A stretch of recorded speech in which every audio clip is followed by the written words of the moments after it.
Hey, this is Steve in Dallas, Texas. It's Saturday morning, my friend, and you are listening to Light Talk. Good morning. This is Zach in Washington, D.C. Today we are discussing your first tech. I need to read more, research, and the ERS Zoom takeover, all on Light Talk. And this is David coming to you from the beautiful Belmont Shore neighborhood of Long Beach, California. And if you don't already know, you are listening to Light Talk, and we are the Lumen Brothers. That's right, Zach, Steve, and David today. Hey. What has happened to our sisters? What has happened to our Lumen sisters? Well, we have a Lumen sister coming next week. Ellen's going to be on the show next week. That's great. By the way, we should preview next week's show. Tell everybody what we're doing next week. What are we doing next week? We are having an interview with Kirsten Hovland, who is an amazing, she creates media for all kinds of live events, and you just saw her work on the MTV Music Video Awards, and we're going to learn all about it. And hopefully she will have some really interesting stories about working on digital assets for the NBA when they were in the Disney bubble. Oh, were they in the bubble? Last year, they did all of the NBA stuff at Disney, and she was down there. And I think they literally ran an Ethernet cord from like the server room to her hotel room. Now that's social distancing. Yes. So we can ask her all about that. Wow, that's really cool. Yeah, well, that should be a lot of fun next week. And so that's one of our sisters will be coming back. And hopefully all the sisters will be with us at LDI this year. So that's going to be a whole Ménage craziness. A Ménage craziness. I like that. It'll be like a family reunion with your drunk Uncle Bob. It'll be that. Anyway, so welcome everyone to episode 234. We're going to start off this episode with news. That's right. Today's we got some news. Lots of news coming on. All right. First of all, the big news, in my opinion, is this great show on HBO Max, which is David Byrne's American Utopia, with the fabulous lighting designed by Rob Sinclair. Wow, Rob Sinclair. The award-winning lighting design. Yes, multi-award-winning lighting design. This show is a recording of the Broadway show from 2 years ago, pre-pandemic. And it is excellently shot and directed by Spike Lee. It's a terrific show. We're going to talk about it more during our Let's Talk About segment. So just hang on for about 20 minutes and you'll hear us tell you all about the lighting. But also in the news, we have Vanta-White, as I call it, and Zach will tell us all about it. Yes, that is right. A bunch of scientists at Purdue University have created a paint that the Guinness Book of World Records has declared the whitest white.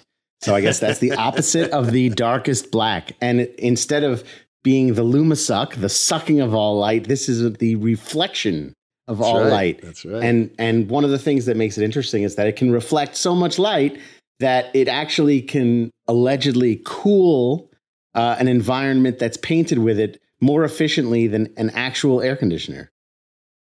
That is which amazing. I think is fascinating. That is amazing. So I read that it reflects up to 98% of all light. Isn't that wild? 98%. Now, when I got my new roof put on about a year ago, they told me that I had a choice. I could either paint it black or paint it white.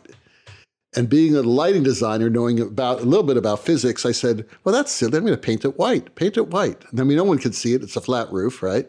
And so I don't think they use this white stuff. Why would anyone in California paint their roof black? I don't understand that. I don't know. Because they want to be cool. Like, not literally cool, but like, they think it's hip. It's not hip. It's not hip at all. Especially when you can't see it. It's like, right. Who cares? So I painted it white, and my house is actually a lot cooler. So anyway, well, that's great information. How can we use this in the theater? That's the good question. Like, the Vanta Black has the ability to make something disappear or appear flat. And so I wonder, what kind of storytelling would you want where you would want an object that can never disappear? Paint the back wall of the theater with this white. Right. You have this amazing cyclorama now. Yeah, maybe. Maybe. Yeah. I guess if you only had to light a show with 4 lights, you just use this and then it'll be bright as day the whole time. And cool. And cool. Okay. You can turn your air conditioner off. You don't have to worry about the heat off all those movers anymore. Oh, That's there you right. go. There you go. All the lights should be painted this color. Don't ask me why. I always wonder about those white lights. The fixture will be brighter than the light coming out of it. All right, let's move on. Steve has our first listener question. It comes from Rick in Tennessee. And he writes, my teacher suggested I should start building a reference library. Where do I begin? Well, Rick, this is an easy one. So when you design a show, buy some research materials. You know, maybe you found some books on art or photography or images that speak to you. Maybe you're looking at a design book. I don't know. Maybe it's a article from a magazine. But this next show invests something in some research that you own from the show you're building. You know, maybe there's some DVDs. Maybe you know, you look at some of these great movies, particularly some of the great foreign films of the 40s, 50s, and 60s, and the lighting in that speaks to you. Maybe film noir speaks to you. But start investing in things that have caught your eye and have made you look at lighting a second time. You know, you can go to a used bookstore, you can go to a public library sale, even your college library has sales. I geeked out and bought the 2 copies of Magic of Light when SMU had a sale a couple of years ago. $12 per book. They digitized everything. So that's how you start. What about you, Zach? I mean, you must have an amazing research library. Yeah, I think another place where it all starts is when you think about the references other people give you. You know, when you're working with a director and they might say, you know, it wants to feel like, you know, Technicolor. So then you think about, okay, I should get some kind of collection of Technicolor imagery, or wants to look like a, you know, Bambi. So I should get a book about the art of Bambi, or, you know, a lot of these things, it's about the quality of light and the quality of the color. You know, a lot of lighting designers that I've worked with always pull out books of Edward Hopper paintings, you know, to talk about the quality of light in this, and, you know, the daytime look here and the nighttime look and the street lamp look. And so a lot of it is sort of, you know, these kind of references so that you can expand your own knowledge about what somebody means when they say, I want to have it have like a look like, you know, The Godfather or Star Wars or, you know, 2001. What does that quality of light mean? What does that quality in the color mean? And then also for your own, you know, education of things that you like. So you might want to come to the table and say, I would love for it to have a feeling like, you know, this painting here by Van Gogh, which the quality of the blue in this painting is really what I'd love to go for. You know, I've even had a director that brought in these Easter candies and said, this is the kind of color I want to use, the color of these Easter candies. So I don't know if you really want to keep that in your library because it'll expire. But that idea of just like taking these little bits and pieces of information that everyone tells you about, you know, we're going to talk about this American Utopia thing, you know, print out a couple of frame grabs of that show and, you know, stick it on your shelf so that if you want to talk about the quality of that gray or the quality of the colors that they use in there, you can pull these out and say, hey, what do you think about this? I learned how to do all my photographic research from Mr. Zach Bovray because I was asking the panel at LDI where they get their content. And Mr. Bovray basically held up his phone and said, I get it all here. Because Mr. Bovray doesn't like to pay royalties. And I don't blame him because royalties are expensive. Well, sure, yeah. So why not? Yeah. Why not do it yourself? And actually, Driscoll tells this great story about when he was doing La Donna del Lago at the Met. Yes. Where the type of images that he wanted to use cost so much money, it was actually cheaper for him to be flown over to, I guess it was in Scotland, right? Yeah, it was Scotland. And, not just to be flown over, to buy a camera and be flown over. And his wife, I believe, who he called his assistant at the time. Yes. And I'm sure she assisted him. And a special warm coat. Yes, it is cold over there. And he shot it all so he could use it on his show without any sort of royalties being paid. Right. Right. And then he could sell it to someone else. That's right. And make money. And I'm sure he'd have to give his wife a cut, but that's a whole nother story. But I think that comes with the territory. No, that's a good idea. You know, when that show moves again, he could sell it again. You know, just as a side note to this, there's a place in New York that's very, very close to many projection designers' hearts. We all learned about it from Wendell Harrington. That's called the Picture Collection at the New York Public Library, where for many, many, many decades, various librarians and other people would cut out like old advertisements and photographs and just like literally take that advertisement for like Sprite from 1962, mount it on a piece of cardboard and file it away in this picture collection. You can go and search just for images like that at this place. So if you're in New York, you can go there. And the picture collection was considering not making it a public thing anymore. And Wendell and some other fine folks got together and rallied against that. They got a petition together and they decided to keep it a public thing, which is really wonderful. Well, Janine from Fort Lauderdale. How do you like that? This could be our first Fort Lauderdale listener. She writes, I will design my first show in a few weeks at school. What can I expect at Tech? What do I need to do to not get bogged down? Well, Janine, I don't know because I don't know what level you are. Okay, are you at this high school, undergrad? I assume you're not a grad student because you probably have been to a few techs by then. But there are some real important things that you need to do to pre-plan for tech. First of all, you need to do your research and your homework and make sure that you have a cue list, that you've already figured out what you're going to do with the show, and you've written it all down on a cue list with descriptions of how you want to approach the lighting. There should be a cue here, what the light, what the light cue should do. It's not going to have all the cues, but at least it'll give you a skeletal structure of how to start cueing the show. You could always fill in light cues later. Hopefully you have a really good production manager and a really good stage manager, and that they have experience in how to run a tech.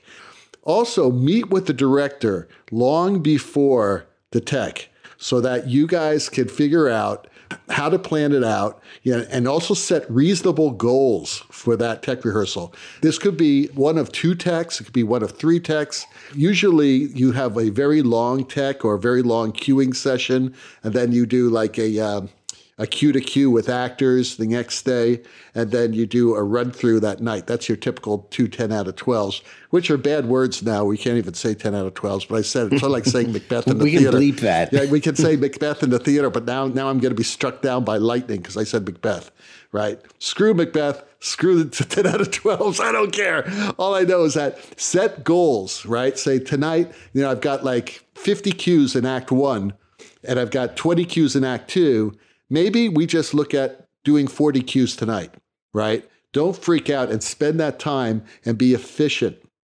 Efficiency is everything at tech rehearsal. Also remember that tech is the time for everyone who's involved in the technical aspects to get it right. So if you want to see a transition again, let's say you ran the transition and it didn't work, maybe the sound cue was off, maybe the light cue needs to be adjusted or whatever, then ask the stage manager to run it again. This is really your rehearsal. It's really not the director's rehearsal or the actor's rehearsal. And good directors know this because they want to get the tech done as soon as possible, and they want it to be right so that they're not spending times during dress rehearsals fixing technical issues. And one other thing about that cue list that you did, make sure you give that cue list to the stage manager long before the tech rehearsal, so that stage manager can put those cues in their book, and that gives them a head start as well. Same thing if you're doing sound, that stage manager should have all the sound, projection, and lighting cues there in their book before tech starts. Don't expect the stage manager to be writing them all in as you're going. How about you guys? What do you think? What suggestions can we give Janine? Well, I would have a good, clean magic sheet. And you may find that you start your tech with your magic sheet, and by the time you get to the first break, you need to rewrite your magic sheet. Maybe the layout is not visually the way you're working. So, start with a magic sheet. Make sure you have a light. Make sure you can see what you're doing at the tech table. If you're setting your own console up, keep it simple.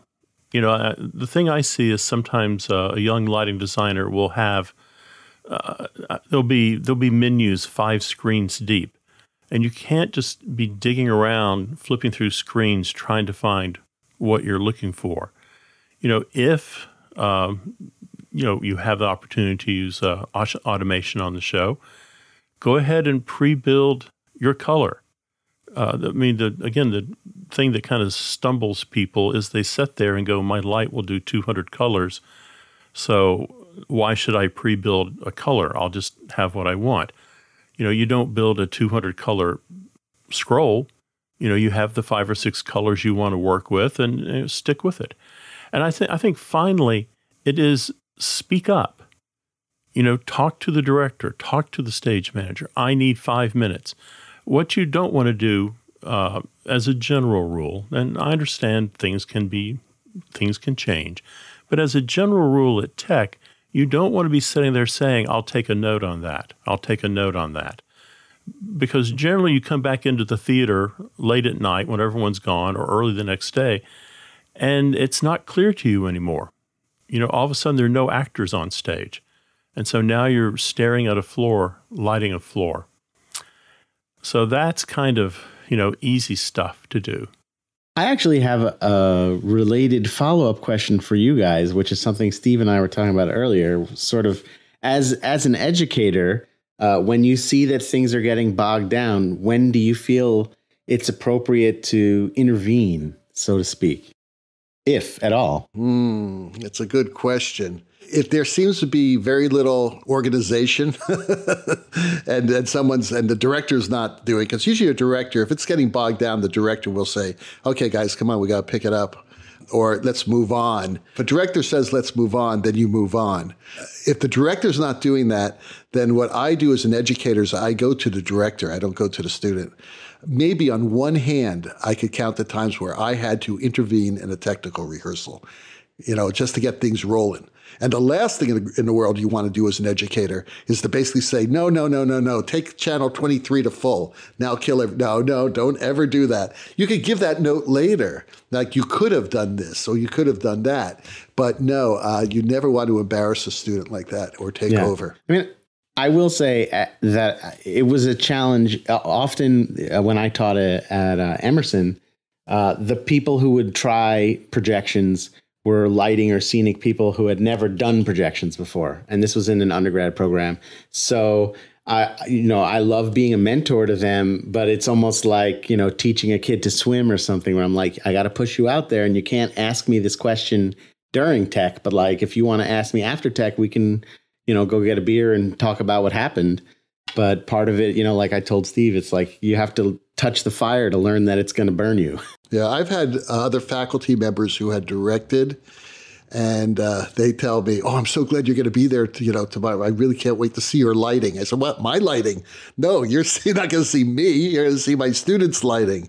"Oh, yeah, but you'll make sure it's okay. You'll make sure." I said, "No, I'm not going to make sure it's okay."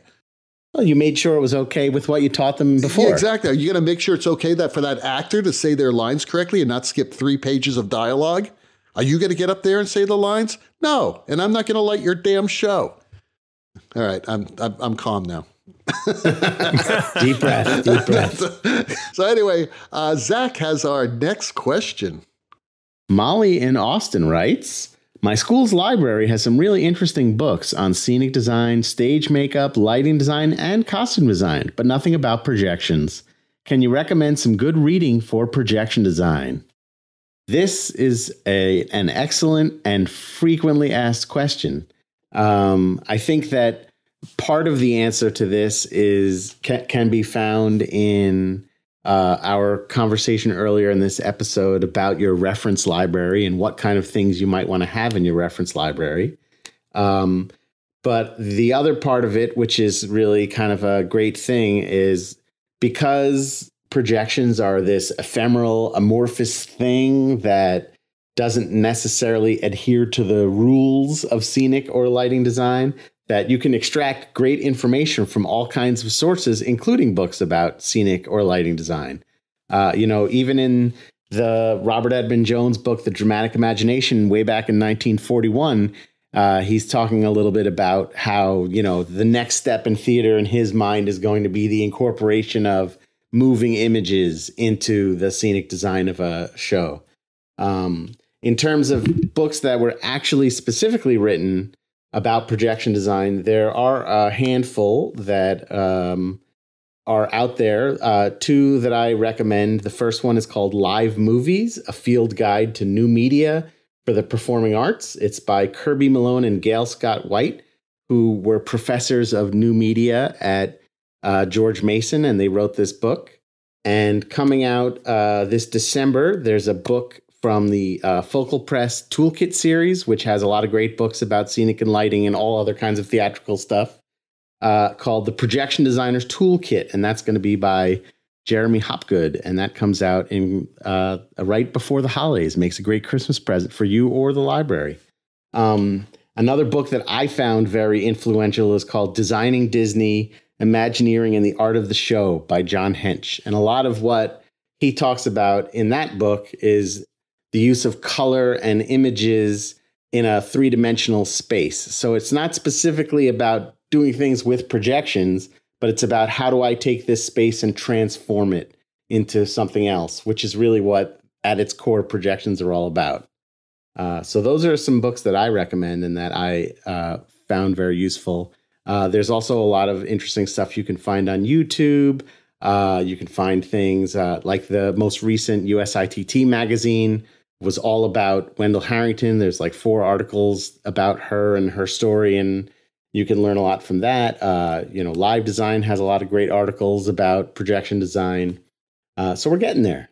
You mentioned Robert Edmond Jones. Yeah, like he was a little bit ahead of his time, don't you think?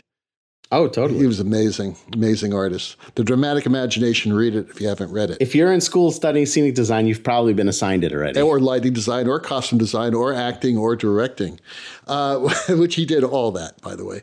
Not so much for box office. No, he wasn't big for box office. Well, ushers, maybe. Yeah. You are listening to Light Talk, and today's episode is sponsored by...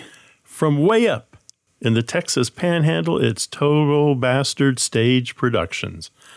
Since COVID raised its ugly little head, it's been 548 days since we had a good old-fashioned rock and roll tour.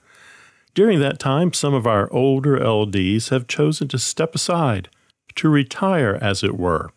And we all know what that means. Opportunity for those 20-something whippersnappers trying to make their mark. The problem is, eager as they are, they lack the experience to shine, the know-how, the chops. Well, no more. Total Bastard Stage Productions, working with our programming partners in Japan, look at me, mommy, are proud to introduce the latest in console technology, the Easy Make.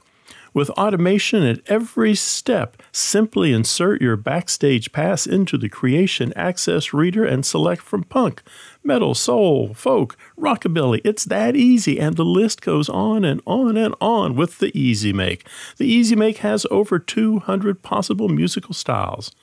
Just let Easy Make select how to best program your rig for the band. That's right. Programming a show just got smarter and faster. Enjoy your light show in minutes, not hours. And you no longer have to choose just one style. Select Mixmaster mode and choose country, metal, and reggae for the wildest lighting ride you'll ever take. Or my favorite, funk, jazz, and western swing. You get the idea. The combinations are endless. And say goodbye to those endless hours of previs and tech rehearsals. The Easy Make has mastered advanced lighting techniques so you don't have to. All you need do is stand there in your leather pants and look badass. Small in size, big on features, the Easy Make will fit in an overhead bin of an airplane, the back seat of a cab, or on the subway. The Easy Make will even fit into a large messenger bag so it's always by your side and ready for action. And when you buy the Easy Make, you will receive weekly emails with ideas, tips and techniques, and other programming news from the programmers at Look at Me, Mommy. Experience the excitement, the respect, the success of letting the Easy Make you look good. Be honest. Isn't it time you sent your grandma to the nursing home? How do you know you're getting Total Bastard products? You know, just look for that caveman holding that roll of gel on the label. Happy touring, y'all. Sign me up. The Easy Make Oven. Remember that? Or was that? Oh, that was the Easy Bake Oven. Easy Bake. Yeah. You know, it's scary how this is similar to some actual products out there in the projections world. And it's recognizable. I think when you see somebody messing with a console and they've let the console do everything and make those choices, I mean, you can tell it. You go, oh, that's console did that. Yep. Interesting. Yeah. And now, back to Light Talk. Well, the sound of those rabid ducks tells us that once again it's time for Let's Talk About. And today's Let's Talk About is all about Rob Sinclair's lighting design for David Byrne's American Utopia, playing now on HBO Max. Wow, this is a big deal, let me tell you. As promised at the top of our show, we are going to talk about this fabulous lighting design. First of all, let's talk about the artist a bit. David Byrne, Talking Heads. I don't know if you guys know about the Talking Heads. I know a lot of our listeners are around our ages, and the Talking Heads were huge in the 80s. But the Talking Heads were messing around at CBGB's, and in 76, that is when they got their first record deal. Oh, okay. So he's, you know, when you think about 1976 and the prep work of just being a band trying to get to where they got to in 76, I mean, he's been doing this, man and boy, for what, 50 years? Yeah. As a matter of fact, there was this really good interview with David Byrne on CBS Sunday Morning where he talks about the history of the Talking Heads. And he did talk about that, but that is really interesting. But yeah, anyway, David Byrne, what an interesting artist.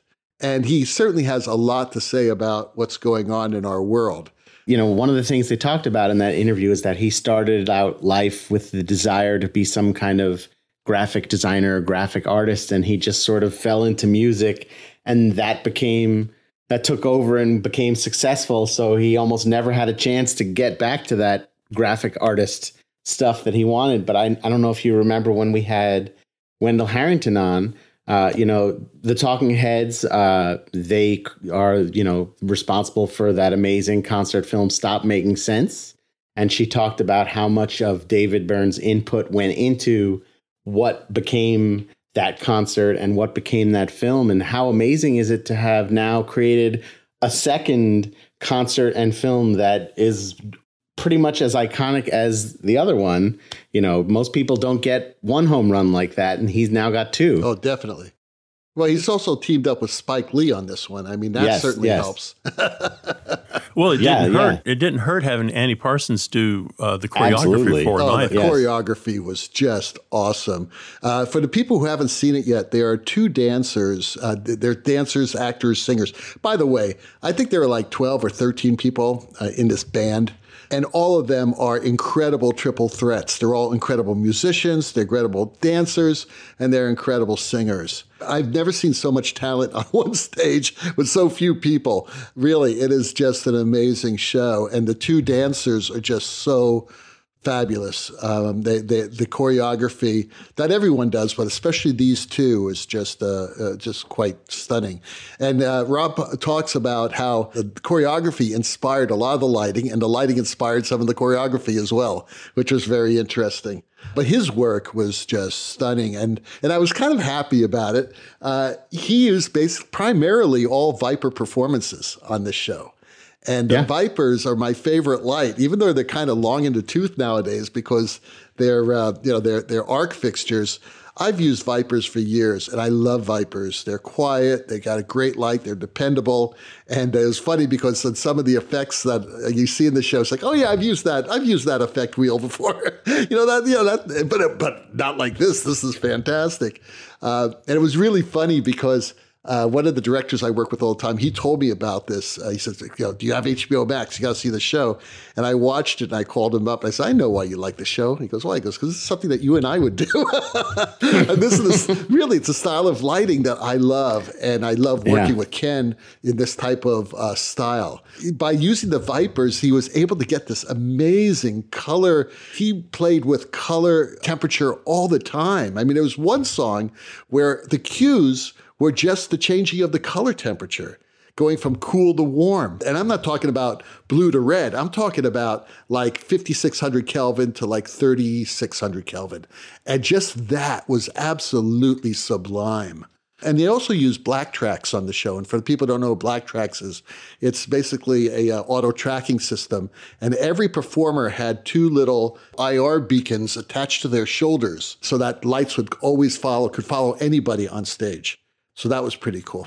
David Byrne puts a disclaimer right up front on this show. And he says it's about people connecting with people. There's no scenery. There's nothing there. You don't want to look at a bag of potato chips. You want to look at a human being. So that gives you a lot of freedom as a lighting designer too, I think. Yeah, I mean, I read that, this lighting designer also talked a lot about the idea that less is more kind of thing, I remember Steve Jobs once was quoted as saying, great design is about subtraction. And that what you're seeing there is basically exactly what they felt they needed to tell the story that they wanted to tell. And including that the fact that every single instrument is wireless, all the microphones are wireless. Sometimes they had to break up a drum kit between two people so that each person could actually physically carry it in order to be able to achieve the sound that they wanted, but still have that very clean look and the mobility to perform that choreography. So what you're seeing up there is like literally just enough to successfully tell the story without any fat at all. Well, it's certainly true of the opening. Really complex opening, and again, the lighting designer says, why use two lights if you can use one? But that play with squares of light on stage and the slash of light, I mean, that was very much getting back to those performance arts days of the artist. Yep, that is great. Speaking of the band, I don't know, Zach, what did you think of that bass player? Everybody in that band I thought was excellent. And what's really interesting about it, especially as a projection designer, that David Byrne is one of those artists that puts together a show that almost, unless, it was up to him to have projections and stop making sense, and he created a show that needed it. But he is such an engaging performer that I could just watch him. I wouldn't need to watch anything else. I could just look at a close-up of his face for 2 hours and feel totally satisfied. And there were very few projections in this show, and I don't even know if they were superimposed later, but there was that one projection of Colin Kaepernick and toward the beginning of the show, and then that incredible piece at the end where they have all those photos of the mothers holding up their dead sons and daughters.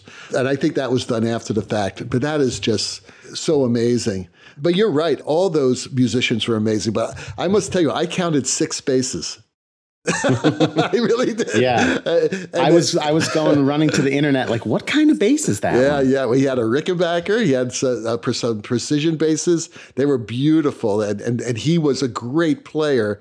And again, I couldn't believe the dancing that he was doing while he was playing these very complex bass lines. And the drumming and the percussion was fabulous. The musical director, who was also the keyboard player, was also amazing. It was just so much in that show. David Byrne talks about during one of the transitions, because it's basically do musical number 2 or 3, and then he talks to the audience. And one of my students told me yesterday, says it was the perfect combination of live music performance and TED Talk. He says, I would totally agree. You know what I mean? I said, that's perfect, man. It was like a TED Talk and a live music. But he talks about how everybody's unfettered, and that was so important. He says it was about them being able to move wherever they want to move. And that's why BlackTrax was so necessary, because yes, it's choreographed and it's organized choreography, but boy, those lights are right on.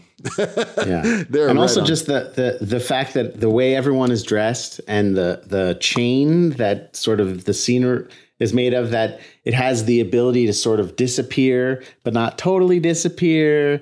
So like you always feel like you're at a live event and you're not just like watching a play. So there's something about it. And I think that part of this too, again, is like a testament to David Byrne and his performance style, that it feels kind of natural and live, but we also know that it was probably at that point almost identical every performance. But it didn't come across like that. It came across like it was like a communal event almost. And even though we're not up on stage in gray or sitting at home wearing a gray suit, that like we all kind of feel a part of it, the way he's talking to us. Yeah, and that gray was brilliant. That gray is a stealable idea. It's funny, I'm reading this article, this interview with Rob Sinclair, and he says, they asked him, how would you describe the show's design? And he says, brutally efficient. Never use two lights when one will do. And never add an unnecessary cue. Boy, I'm telling you, that is great advice for our young listeners out there. Well, getting back to Zach's point, I mean, if I'm going to be really brutal, how many rock and roll shows have you gone to where lights and projection have simply gotten in the way? They're a distraction. And all of a sudden, it is presentational. It's everything we hate about a proscenium arch show. What this evening managed to do was bring the audience into it. I mean, they were totally there. They were connected every minute on stage. Whatever they were doing, that audience and those performers were connected. That's right. And it meant something. It was art. It was not like flash and trash. I was going to say, what David Byrne said in that interview about how he wants you to sort of end in a different place than where and who you were at the beginning. That they by engaging the audience in that way, they really achieved that. Right. So did you have a favorite song? Oh, man. That's a tough one. I mean, for me, I was a sucker for the television song. Oh, yeah. I thought that was so great when he went stage left and just sang into the television. That was awesome. Yeah, that lighting cue was awesome. I guess it was some sort of a GLP strip light off stage, or maybe it was some PARs or something. But that color was just unbelievable on him, and the shadow that it threw through that chain onto the band all the way stage right. Oh my God! It was just stunningly beautiful and simple. Simple, simple, simple, and beautiful. Yeah, I don't know. I like the class. I love Burning Down the House. I used to play that song all the time. It was one of my favorite songs to play. And it has that great percussion break in it, and it was just awesome. But I think my favorite song was toward the end of the show. It was titled Hell You Tombout, and I'm probably mispronouncing that. But it was a song by Janelle Monáe that she gave him permission to perform in this, and it was so, so powerful. And it was the one about killing all those young men and women in the streets of the United States. That one was so stunningly beautiful. The way he presented it, that was probably my favorite moment of the piece. It was just so refreshing that they didn't try to like shoehorn it into like a Broadway feel. Right. They didn't turn into a jukebox musical in a way. If you go back and look at that, the female percussionist, who knows what the true story is? But if you go back and watch that, her feet are wrapped. That's right. She's the only one with the wrapped feet. Right. She's wearing compression socks on her feet with the toes cut out. It may be an injury or something. We don't know. Yeah. And I was surprised when she danced with the two dancers. Oh, yeah. And she held her ground with them without any problem at all. Yeah. You're right about how multi-talented this collection of people are. Oh, my God. How do they do 8 shows a week? I could never figure that out, for how Broadway performers can do it. It's just amazing. A lot of hot tea, apparently. Yeah, because he's singing. And, David Byrne is 69 years old. Yeah. And he was incredible the energy that he puts out there is just amazing. I mean, he's the whole show, really. Well, he's not the whole show. I mean, that band is the show, but and the audience, wow, the audience was so engaged. They were up on their feet. It was in a great theater. So it was in the Hudson Theater, I believe that was the theater they were in. Yeah. And it's a great old small Broadway house, and they were on their feet. It was just fantastic. Well, and another thing that, you know, is important to consider is not just the quality of the show, but, you know, there are definitely shows like that, both big rock and roll shows, you know, music award shows, Broadway shows that you can, you know, try to capture by just filming it, you know, put a camera here, put a camera there, and that's that. You know, you get that sort of masterpiece theater like the Sunday in the Park with George that was on. But like this also felt like a film as opposed to just a captured performance. And the fact that they were able to work together and find ways to make it look good on the camera, look good for the audience that was there live at the same time, you know, and nowadays, especially with everything being streaming, you have to think about like, how's this going to look when someone's watching it on their phone? How's this going to look when someone's watching it on their iPad or their computer versus their fancy OLED TV, you know? That I think that's an amazing achievement in itself, is the ability to capture it in a way that feels engaging without just feeling like it's a recording of a Broadway show. You know, also there's few bands that can bring that kind of energy to the stage and that kind of, stamina. I mean, the Stones can. But let's keep in mind that concert was an hour and 45 minutes long. Yeah. No intermission. That was a workout. When you think about what these people are doing, it's an hour and 45 minutes of jazzercise. Well, apparently they all bike to and from the theater. So I don't know if you watch the credits or not, but watch the credits when you see the show, because it's hysterical, because they show them leaving on bikes and then coming back. Yeah. It's really kind of cool. I just thought the whole thing was brilliantly done. I really did. Absolutely. And kudos to Rob Sinclair. You deserve every award you get on this one, buddy. That was a great work. We got to have him on the show. I want to talk to him about the Vipers. And, you know, I'm curious, you know, they like I said earlier, they've opened it again just this past Friday night on Broadway. I wonder if they're using the same rig or if he's moved over to LED. Boy, would that be a tough one to have to cue, because it's a totally different way of dealing with color temperature. I would say stay with the Vipers, man. Right. He's got to find a shop that will keep them in stock for him. That's right. And a lot of lamps. Make sure they probably change the lamps every night, maybe. You know, who knows, right? I mean, that's like Beauty and the Beast. They stuck with VL2s for a long time. Yeah. And those are noisy, though. Why would they do that, man? They're like noisy. Well, they were terrified to pull it all apart and try to start recuing it all. Yeah. So it was a slow process. I think 5s were where they eventually updated to. Yeah. Crazy. Yeah, there was a similar story with Wicked, I think, for the projections, the projector that they used for it, the what is it, the high-end DL2 or the DL3, and they stopped making it. So, but knowing it's Wicked and there's like 30 different productions all over the world that are going to run forever, the shop started buying every single one that popped up on eBay. Because they knew they were going to need them. And then I think maybe after like 10 or 15 years, they finally moved to something else. Wow. But for a while, it was easier to just keep buying more and fixing them. Wow. That's crazy. The problem is, you know, with Rob's philosophy of light, you know, why use 2 when you could use 1? Right. If you only use 1, if that lamp goes out, you're kind of screwed. Right. Although I'm sure since they've got, you know, everything on BlackTrax, the electrician or programmer can quickly like punch up another light and it'll hit that actor. That's true. So I'm sure they've figured that one out, because I'm sure they've had burnouts before. All right. Well, that was great. Go watch it. Get HBO Max. It's worth the $14. And then you can also watch Bill Maher. So anyway, Steve has the last question of the day. And it's from Stephen in L.A., and he writes, as the ERS becomes more and more expensive, think LED, is there any room left for fixed focal lights? It seems zooms are the way to go for a medium-sized theater or a school with multiple spaces. Well, man, the ERS, also known as the LECO, that is the workhorse of stage lighting. With that light, with an ERS, you can get so much from one fixture. You can control size, shape, texture, edge, color, intensity. That all comes out of an ERS. And I think, specifically to your question, you need to know how different lights work and what you can get from them.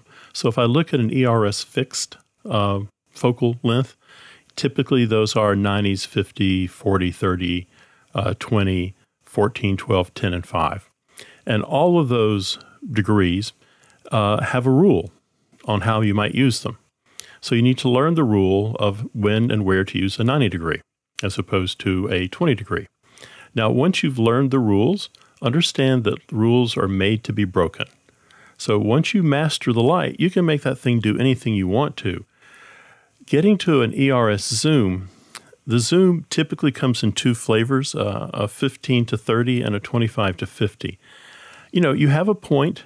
I guess if I had a small theater, and I had a small inventory and two spaces, and I was trying to bounce back and forth between the two, you do make a good point that maybe a zoom is the way to go. However, I think there's some downsides to a zoom. I think what happens mostly, and this is what the zoom wasn't intended to be used this way, but I think mostly people buy zooms, they put them in a position, they lock them into a focal range, and they never change it. Here it comes into the front of house, it's locked, and it just doesn't move. So why pay all that money for a zoom that you're going to turn into a fixed focal light? I think young designers don't make really good decisions with a zoom. I think they get it in the space and it's not quite big enough, or it is too big. And they didn't really think, well, I really need this to be a 40 degree. Let me see if I can turn it into a 50, or let me see if I can turn it into a 20. So I think a zoom, if you're not careful when you're young, you become a little sloppy when you're using them. Also, zooms can be tricky with the edge and gobo use. So all of a sudden, if you're going to use zooms, get one in there and test it and see what it's really capable of doing. And can you put it in a focal length that still allows you to get a sharp edge on a gobo? So I'm not sold on zooms yet.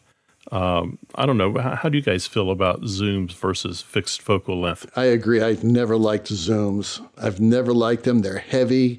They're awkward. You can never get the focus right. It's a pain in the ass. And I agree, Steve, that if you use zooms, or if you're depending on zooms, you get real sloppy with your photometrics.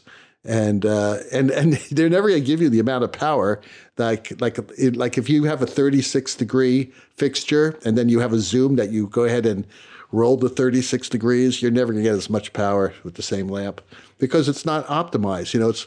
It's like a jack of all trades and a master of none. I'm not a fan. Stephen, what you might do, let's say your small theater needs, 24, 30 degrees. That's what you need.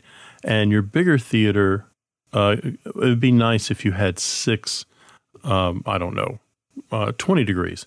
Maybe you buy your 24 lights with a 36 degree barrel in it, and then you buy 6 barrels at 20 degrees. So you're flipping a few barrels out. And maybe that's how you solve this problem. Yeah, I mean, it also seems like in the world of replacing a light, if you have to deal with something that's a fixed focal light, it should be much easier to get back to what you're trying to create than if you're fiddling with the zoom. And sometimes you just need that incandescent light at the front of the stage to throw shadows over everything, and everyone's happy. I love that. Or if you're David Byrne, you put a 2K lamp out there. That's what I'm saying. Yeah. Oh, yeah, that's a custom-built thing. He said they had that specially made. I said, it just looks like a 2K projector lamp. Well, you could see it. You could see the afterglow as it went out. Oh, yeah. There was a lot of afterglow there. No doubt about that. Well, the rocking sounds of the Lumenoids tells us that once again you've spent another morning listening to Light Talk. You can hear our show on Spotify, iTunes, Google, YouTube, livedesignonline.com, Amazon Prime Music, and just about every podcast site out there. Check out our website on lighttalk.org for future guests, and be sure to follow us on Facebook and subscribe to our podcast. That way you will not miss a second of Light Talk shenanigans. No guarantee is offered regarding the accuracy of any statements or opinions made on this podcast. However, if you do decide to litigate, the law firm of Flecht, Flock, Flare, and Glare and their paralegal Snoot will defend us until our retirement funds are depleted. Light Talk is written and produced by the Lumen Brothers, coming to you from Long Beach, Washington, D.C., and just left of the Chisholm Trail. And tune in next week when Steve, Zach, and Ellen talk about more crazy shenanigans in our industry. Light Talk, broadcasting questionable Lumen knowledge and humor around the world. So we'll see you all next Saturday morning. Bye-bye from Light Talk. Toodles. Bye-bye.